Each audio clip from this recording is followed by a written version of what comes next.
Cinema చితికిపోవాల్సిందేనా? ఆ సినిమానే నమ్ముకున్న కార్మికుడు కడుపు మార్చుకోవాల్సిందేనా? ఛాంబర్ ఫెడరేషన్ మధ్య తెగని పంచాయతీ ఈ రెండు వర్గాలకు గదిబండిగా మారేనా? ఇకనైనా చిన్న సినిమాను కష్టజీవిని దృష్టిలో పెట్టుకుని పరిష్కారం చూపిస్తారా?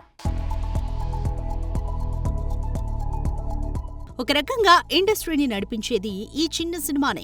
ఏటా పదుల సంఖ్యలో స్టార్స్ సినిమాలు వస్తే వందల సంఖ్యలో చిన్న సినిమాలు సందడి చేస్తుంటాయి. ఇండస్ట్రీలో ఉన్న వేలాది కార్మికుల కడుపులు నింపేది కూడా ఈ చిన్న సినిమానే.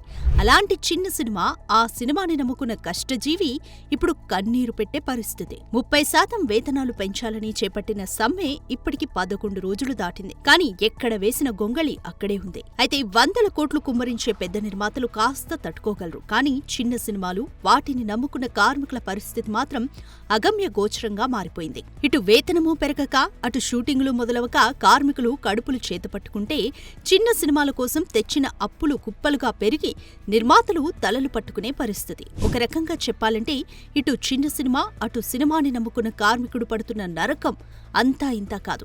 అయితే యూనియన్ల పాలిటిక్స్ వల్లే ఈ రగడ మొదలైందన్న కామెంట్స్ వినిపించాయి. మరోవైపు చిన్న నిర్మాతల డిమాండ్స్ ని అడ్రస్ చేయాల్సిన అవసరం ఖచ్చితంగా కనిపిస్తోంది. ఎందుకంటే వారు కనుక సినిమాలు మానేస్తే ఇండస్ట్రీ పరిస్థితి ఏమవుతుందో అందరికీ తెలుసు. కాబట్టి ఇటు చిన్న సినిమాని, అటు ఆ సినిమానే నమ్ముకున్న వేలాది కార్మికులకి అనుకూలంగా ఛాంబర్, ఫెడరేషన్ కలిసి ఒక కొత్త పరిష్కారం చూపిస్తే బాగుంటుంది.